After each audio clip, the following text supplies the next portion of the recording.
على بعد 56 كيلومترا شمالي مدينة دمشق عند سفوح جبال القلمون، تتربع مدينة معلولة في أحضان الصخور، يلفها على جانبيها ممران يشكلان مدخلين إلى البلاد العليا، بلوتو علو بالأرامية، وهما الفج الشرقي للمشاة والفج الغربي الذي يستعمل للسيارات.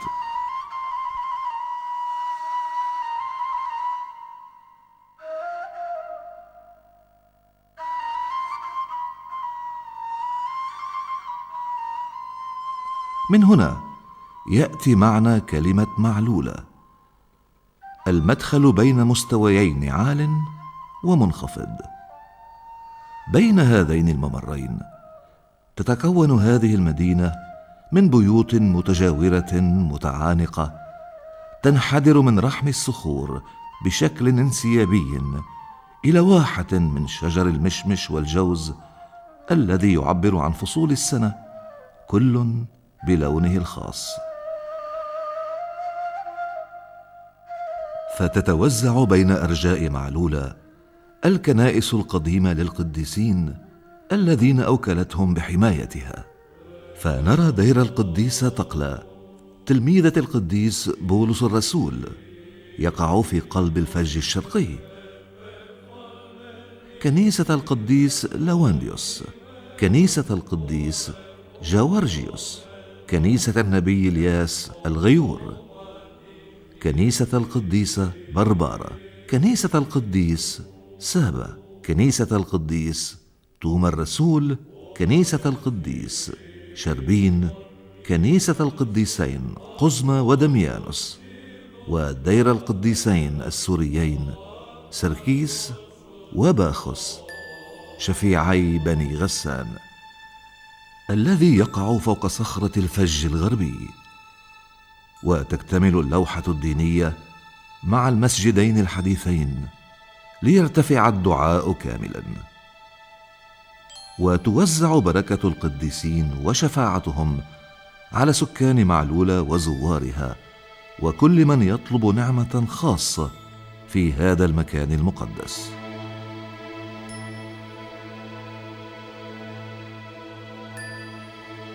معلولة اليوم هي مركز ناحية في منطقة القطيفة من محافظة ريف دمشق، وقد سميت مدينة منذ سنوات قليلة بعد أن كانت بلدة، ويعود الفضل في ذلك إلى السيد الرئيس الدكتور بشار الأسد، الذي أولى ويولي هذه المدينة اهتماما خاصا لما تكتنزه من رموز دينية ووطنية وثقافية وبيئية وسياحية.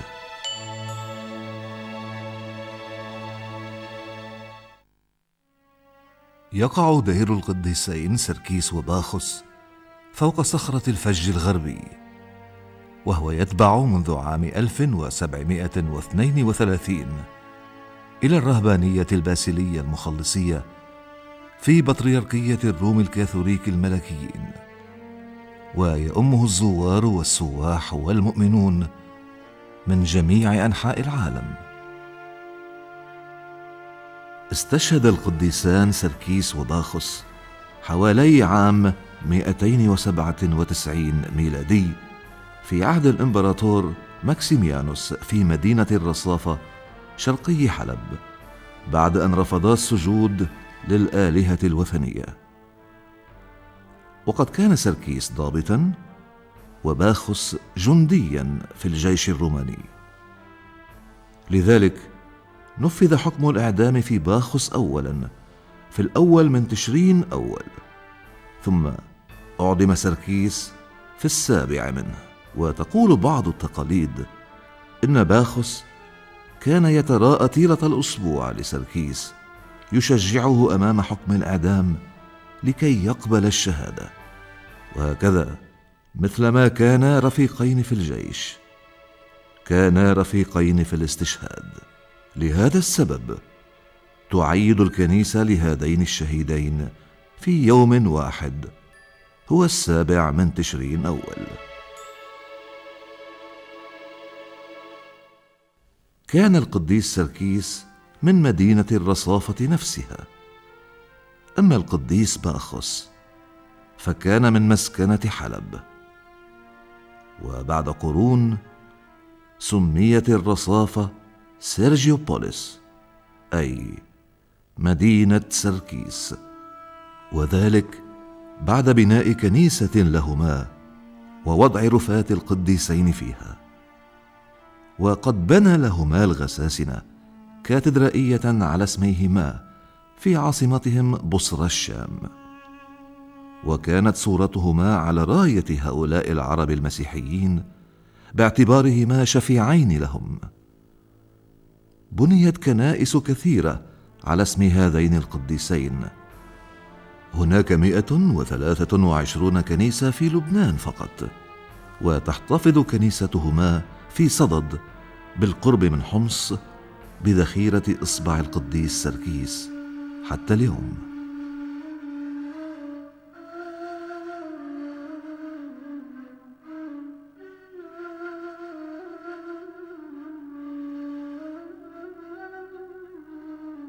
أما كنيستهما في معلولة فهي تعتبر الأولى المبنية إكراما لهما.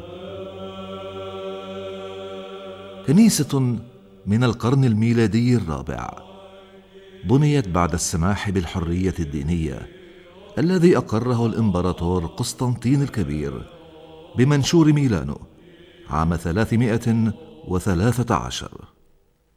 ويشهد المذبح الرئيسي للكنيسة على فترة انتقالية في فن العمارة الكنسية قبل أن تتميز المسيحية كلياً عن الوثنية واليهودية وتصبح مذابحها مسطحة. هو مذبح ذو حافة علوها 7 سنتيمترات نصف دائرية، وهذا ما يذكر بالشكل الوثني واليهودي للمذابح، ولكنه يختلف عنها بعدم احتوائه مصرفا للدم ومنحوتات الحيوانات التي نجدها في تلك المذابح. فجاء المجمع المسكوني الأول في مدينة نيقيا ليمنع هذا الشكل المجوف بعد عام 325 ميلادي، ويفرض الشكل المسطح الذي نجده اليوم في جميع كنائسنا، تمييزا للعبادة المسيحية عن سابقتها الوثنية واليهودية. هذا ما يدفعنا للاستنتاج أن مذبح كنيسة القديسين سركيس وباخوس في معلولة والمكرس على اسمهما يعود إلى ما بين عامي 313 و 325 للميلاد.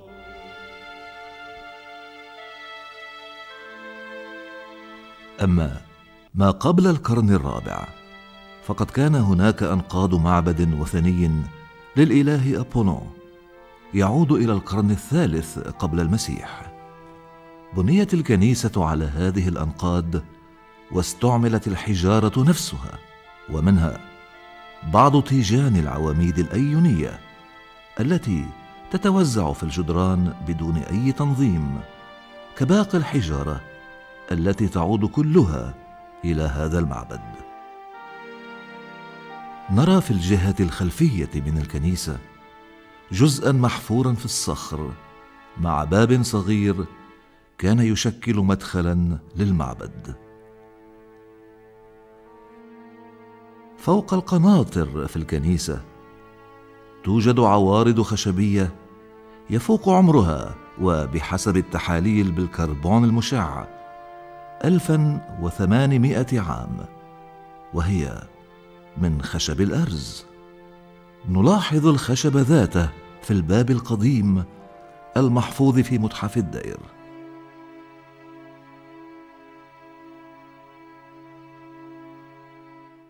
تتمتع كنيسة القديسين سركيس وباخوس في معلولة بجو من الخشوع والرهبة القدسية. نترك أمر استكشاف أسبابه لكل إنسان يزور هذه الكنيسة. أما ما يزيد هذا الخشوع فهو الجمال المقدس الذي تعبر عنه أيقونات الكنيسة الموزعة على أيقونوستاز، أي الجدار الحامل للأيقونات وفي أنحائها.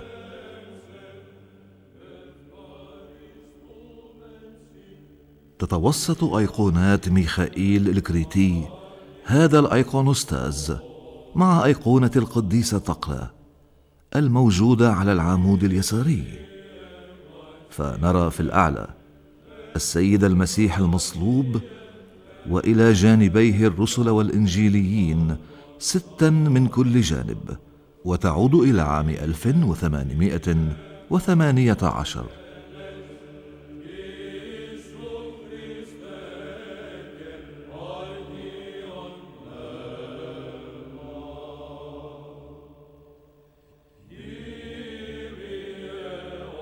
ثم أيقونة القديسين سركيس وباخوس التي تمثل الثالوث الأقدس في أعلى الأيقونة، وملاكين يضعان إكليل الشهادة على رأس كل من الشهيدين اللذين تتوسطهما شجرة الحياة، مبشرة بالفردوس المستعاد بالجهاد والدم.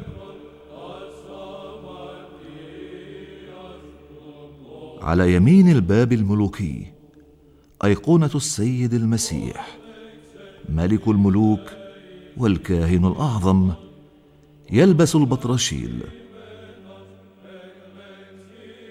ويعطي البركة بيده اليمنى، ويجلس على عرش القضاء، ويحمل بيده اليسرى الإنجيل المقدس، وفيه مقطعان باللغة العربية من إنجيل متى وإنجيل يوحنا، ويعتمر التاج الملوكي، وفي يده صولجان الرعاية، ويصور الإنجيليون 4 في زوايا الأيقونة مع رموزهم.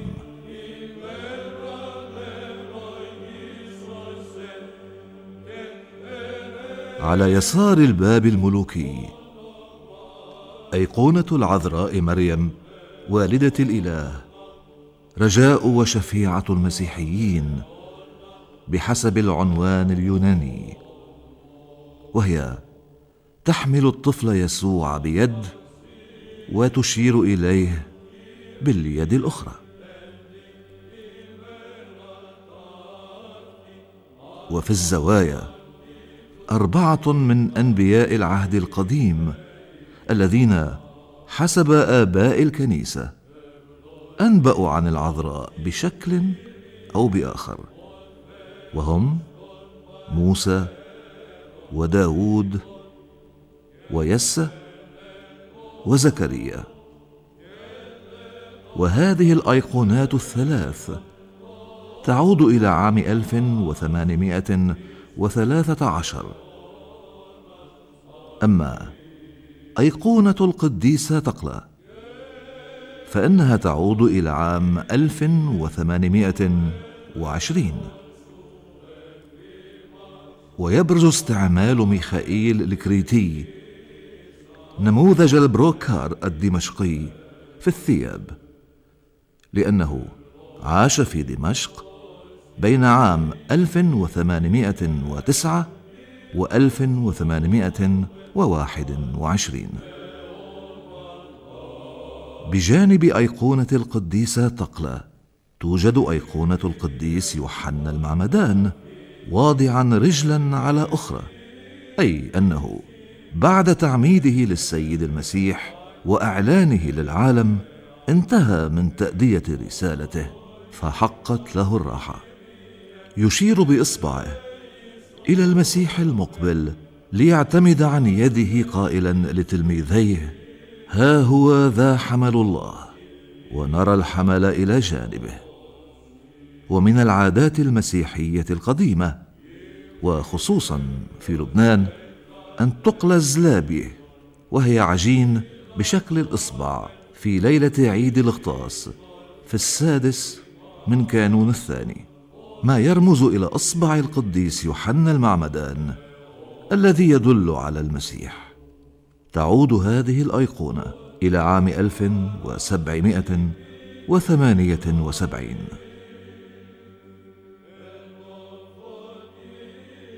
على الناحية الثانية من العمود نفسه نرى أيقونة صغيرة للقديسين سركيس وباخوس على حصانيهما من عام 1861 مع زيادة يدين ورجلين معدنيتين عليها. هي نذر قدمه شخص حصل على نعمة شفاء معينة بشفاعة القديسين سركيس وباخوس. على العمود اليميني أيقونتان من القرن 19، العذراء سيدة المعونة الدائمة، والعذراء سيدة النعم أو سيدة الأشفية أو سيدة الحياة أو سيدة الينبوع. تنبع هذه الأسماء من المعاني التي تحملها هذه الأيقونة. الماء والينبوع هما رمز النعمة والحياة، وتقدم العذراء المسيح للعالم وهو الحياة بالذات. ويرمز تقديم الولد على يد أمه إلى هذا الينبوع على الجهة اليسرى إلى شفاء الجسد. ومن الجهة الثانية نرى شخصا آخر يخرج من فمه شيطان صغير مع دخان، ما يرمز إلى طرد الأرواح الخبيثة التي تحاول أن تستعبد الإنسان. وبهذا تكون العذراء نبعا للشفاء الجسدي والروحي. تعود هذه الأيقونة إلى الرسام يوحنا صليب القدسي عام 1867. أيقونة الصليب والعشاء السري، إنها الأيقونة الأهم والأثمن والأشهر في الكنيسة، وهي نادرة جدا، تكاد تكون فريدة من نوعها في العالم. إنها تجمع في أيقونة واحدة مشهدي الصليب والعشاء السري. في القسم العلوي نرى السيد المسيح مصلوبا، تقف أمامه مريم العذراء أمه ومريم المجدلية، ومن الجانب الآخر الرسول يوحنا الحبيب. في القسم السفلي نرى العشاء السري، تتوسطه طاولة نصف دائرية على شكل مذبح الكنيسة نفسه، ما يدفعنا إلى القول إنها رسمت خصيصا لهذه الكنيسة، على خلاف شكل الطاولة المستطيل في لوحة الرسام ليوناردو دافنشي، حيث يجلس السيد المسيح في الوسط، بينما هنا يصور على الطرف. في تقاليدنا العربية يجلس الضيف إلى الطاولة والمضيف على الطرف، بحيث يكون هو الذي يخدم، ولهذا لا يحتاج الضيف إلى التحرك. إن الرسل جميعهم وراء الطاولة مخدومون معززون ولا يستطيعون التحرك، بينما السيد المسيح يستطيع، لأنه هو الذي يخدم.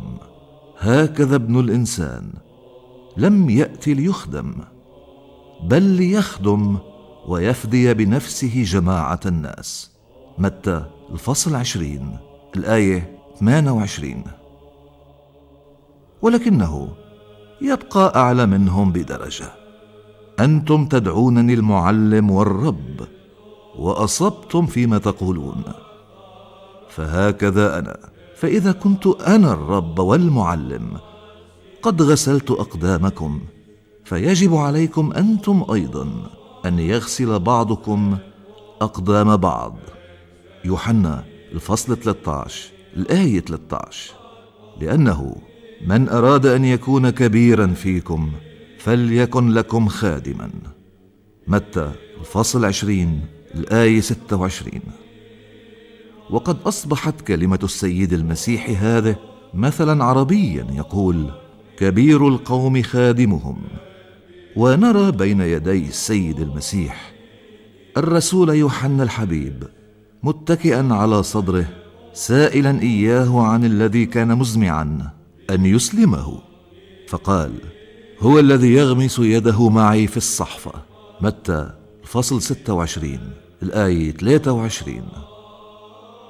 ويظهر يهوذا الإسخريوطي مادا يده ويمسك في اليد الأخرى كيس المال.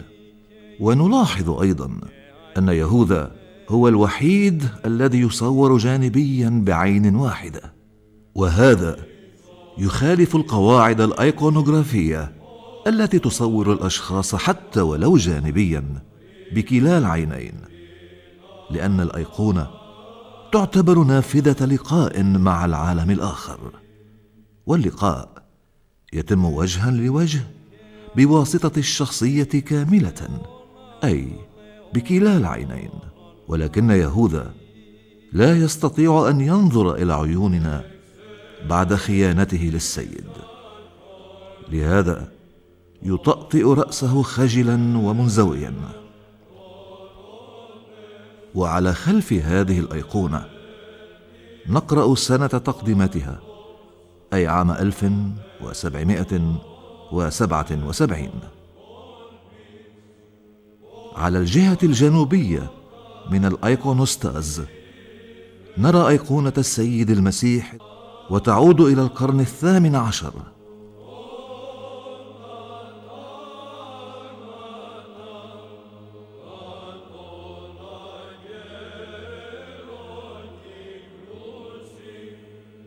أما أيقونة العذراء على اليسار، وتدعى أيقونة القديس لوقا، فلا نعرف تاريخها.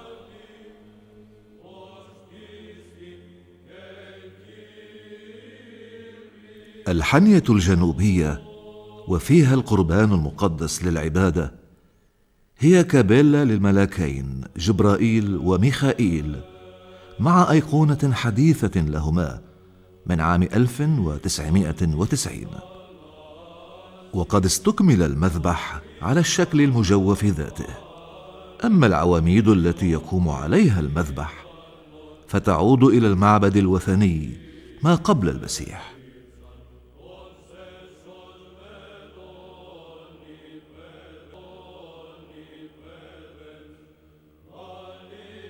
على الجهة الشمالية توجد أيقونتان من بولندا، هدية من الجنرال البولوني أندرس، زعيم المعارضة البولونية أيام الاحتلال النازي، وكان عائدا من الاتحاد السوفيتي بعد تمكنه من الهرب من الأسر، وقد وصل إلى الدير عام 1943 في أيام الأب غريغوريوس أبو سمرة رئيس الدير آنذاك. مكث حوالي شهرين في الدير، استعاد خلالهما صحته، وأكمل حياته في بريطانيا بعد ذلك. عرفانا للجميل قدم للدير هاتين الأيقونتين البولونيتين اللتين تمثلان السيد المسيح والعذراء مريم مع الطفل يسوع، وهي مستوحاة من عذراء شانتسيكوفا.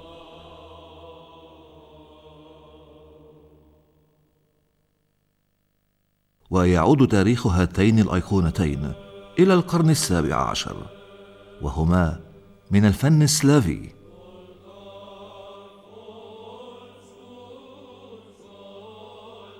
ورأى أيقونات الجنرال أندرس في الحانية الشمالية من الكنيسة توجد قبة خشبية جميلة جدا تتربع فوق مذبح من الحجر المحلي مكرس على اسم العذراء مريم،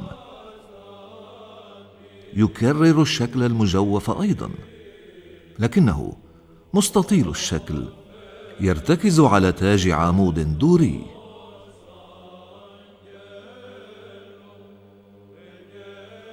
تحتوي هذه القبة على رسم يمثل الكون المخلوق، السماء الزرقاء، الشمس والقمر والنجوم، وهو يرتكز على الإنجيليين الأربعة، كل واحد في زاوية من الزوايا الأربع، وإلى جانبه رمزه النسر، رمز يوحنا، الأسد رمز مرقس، الثور رمز لوقا، والملاك رمز متى.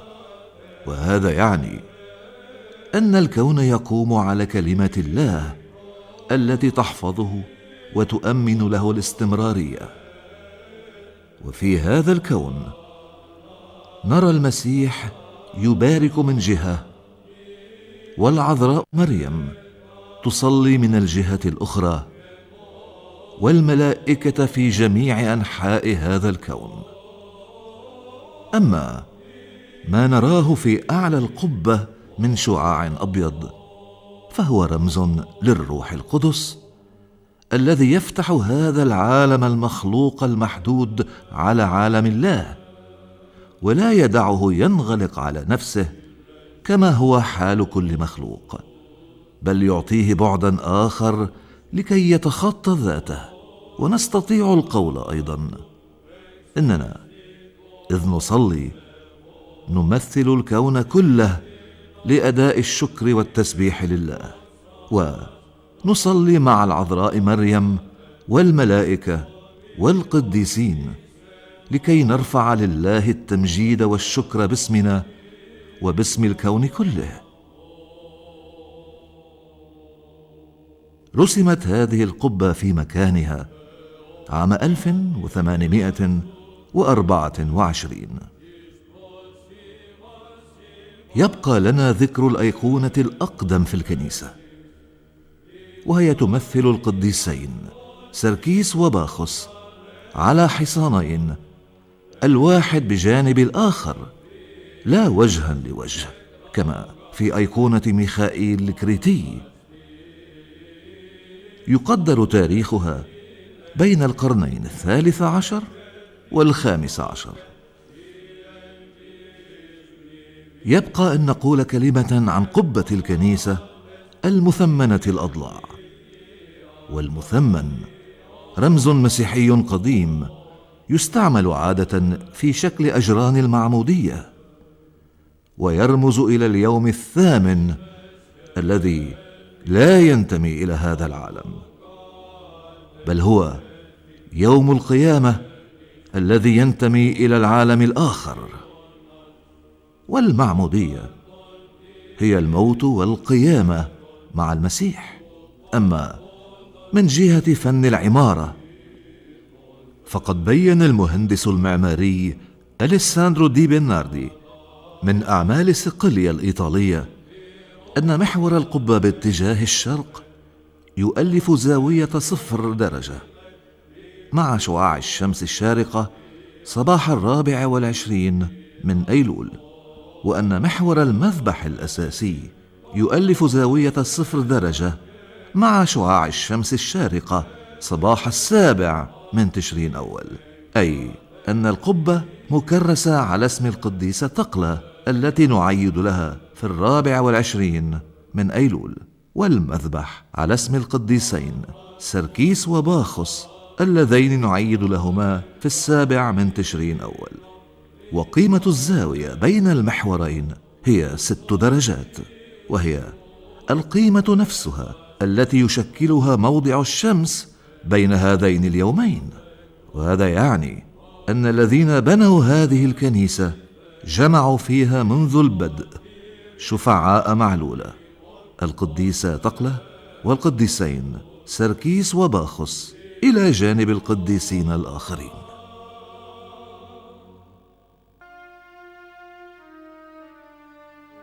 تكتمل طبيعة معلول الجغرافية الخلابة وتتكامل مع القصة الشعبية التي يحكيها أهالي معلولة حول ما نسميه الفج، أي الممر المنساب بين الجبلين. وتقول إن القديسة تقلة كانت قد آمنت بالسيد المسيح بعد سماعها القديس بولس الذي كان يبشر في إيقونيا من أعمال آسيا الصغرى، أي تركيا اليوم. ولما كان أبوها وثنيا وحاكما لهذه المدينة ولم يرضى عن إيمانها عزم على قتلها، فهربت من وجهه. فأمر الجنود بملاحقتها. وعندما وصلت أمام جبال معلولة طلبت من الله تعالى أن ينجيها من هذا الاضطهاد، فانشق الجبل شطرين، واستطاعت أن تتوارى عن الأنظار في إحدى المغاور، وهي التي أصبحت معبدا لها بعد ذلك. وهكذا لم يستطع الجنود قتلها، فعادوا خائبين. هكذا خلص الرب الإله هذه القديسة من الموت، وبقيت في معلولة تبشر وتهدي الناس إلى محبة الله تعالى. تحولت هذه المغارة منذ العصور الأولى للمسيحية إلى مقام على اسم القديسة تقلا تكريما لها، وبني حوله مع السنين دير للراهبات يعود إلى بطريركية الروم الأرثوذكس في دمشق. أما أهمية معلولة الجغرافية فهي تكتسبها إلى جانب الجبال والصخور من المغاور والكهوف الطبيعية أو المصنوعة بيد الإنسان، والتي تعود إلى العصر النياندرتالي.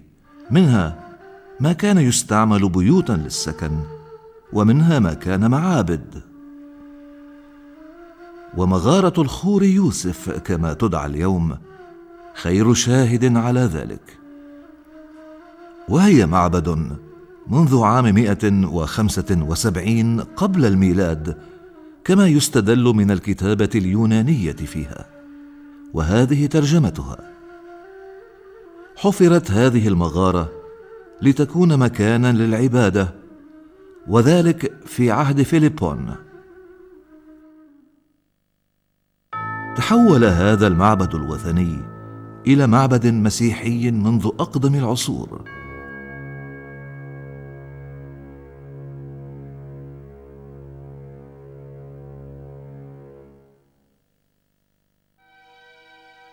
ومن هذه المغاور ما كان يستعمل لعصر العنب، كما نستنتج من القنوات المحفورة في المصاطب داخل الكهوف، والتي تصب من مستوى إلى آخر لتتجمع في النهاية في حفرة عميقة يسهل بعدها انتشال العصير والتصرف به، إما للدبس أو للخمر. وهناك كثير من الصخور المنحوتة على شكل لحد، وهي كلها مقابر بشرية بحسب مقياس كل شخص. إلى جانب ما تكلمنا عنه، تقوم شهرة معلولة على عدة أمور أخرى، على أهميتها المعمارية القديمة، إن من خلال الكهوف أو من خلال البيوت المبنية فوق بعضها البعض، والتي تحتوي على مغارة أو مغارتين. فيبدو أن المغارة كانت الغرفة الأولى في البيت، وثم بنيت عليها الغرف الأخرى.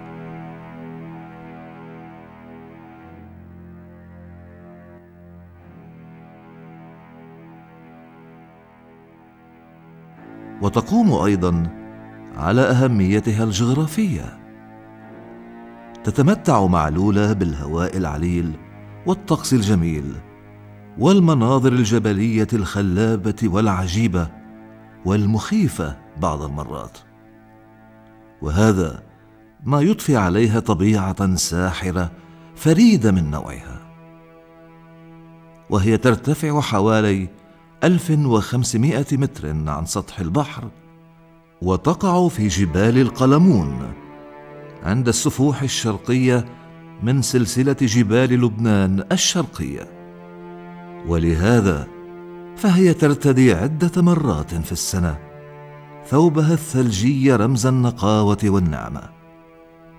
وهي تقوم خصوصا على أهميتها الثقافية من خلال اللغة الآرامية، التي ما زالت لغة الناس اليومية في معلولة وفي قريتين بالقرب منها، جبعدين والصرخة. يحكونها ولا يكتبونها. هي اللغة التي تكلم بها السيد المسيح. وهنا يطيب لنا أن نسمع معا صلاة الأبانا باللغة الآرامية. أبحتي بشمو يتشكد ششمخ يثيلي ملكخ يتكد تشبعيري اخمل بشمو خيط على رعب أبليح لحمح أخل يومح غفر ليح تيوفح اخمل نغفر التمخت عن مينح ولو فش تخلنح بشغر بيوث بيس حصل الناح مشيثة. تشتهر معلولة أيضا بأعيادها الخاصة، وأهمها عيد رفع الصليب المقدس في 14 من أيلول، تسبقه ليلة ملتهبة بالاحتفالات والبهجة والحضور الجماهيري الكثيف من داخل القطر وخارجه العربي والأجنبي. يذكرنا هذا العيد باكتشاف عود الصليب في القدس على يد القديسة هيلانا أم الأمبراطور القديس قسطنطين الكبير، وعندها أوقدوا ناراً على المرتفعات بين القدس والقسطنطينية لكي يزفوا الخبر للإمبراطور. ويقول التقليد الشعبي إن جبال معلولة كانت إحدى تلك المرتفعات. أما العيد الثاني فهو عيد القديسة التقلة في 24 من أيلول، والعيد الثالث هو عيد القديسين سركيس وباخس في 7 من تشرين أول. أبانا الذي في السماوات. وتسبق كل من هذه الأعياد ليلة بهيجة بالصلوات والسهرات العائلية التي تجمع شمل المدينة بالفرح والمحبة، وتستمر الحفلات لعدة أيام بعد الأعياد مودعين الصيف، ثم يعود الناس إلى أشغالهم. لكن نجنا من الشرير. المجد للآب والابن والروح القدس الآن وكل أوان وإلى دهر الداهرين آمين. هناك أيضا بعض المنتجات الخاصة بمعلولة كالنبيذ والعرق والمشمش والجوز واللوزيات بشكل عام والمربيات على أنواعها. وقد أصبحت هذه المنتجات تشكل دخلا هاما لأهل المدينة، وأصبح البعد السياحي أمرا أساسيا في كل المعادلات الاقتصادية التي تقوم عليها حياتهم. باختصار نستطيع القول إن معلولة تشكل بالحقيقة نموذجا عن بلاد الشام، ملتقى الحضارات ومهد الأديان، تتعانق فيها الكنيسة مع المسجد والطبيعة مع الإنسان، ويتوحد الزوار في رغبتهم في سماع لغة السيد المسيح، ويفرح الناس بالكثير الكثير الذي يجمعهم، ويحترم بعضهم بعضا في تمايزهم، فتبقى المحبة رباط الكمال في كل شيء وفوق كل شيء. وإن كان ثمة قيمة لكل ما نقوم به، فهي أن نشهد لهذه المحبة لكي تبقى سوريا مهد المسيحية شاهدة لهذه المحبة التي لا تسقط أبدا، لأن الله محبة.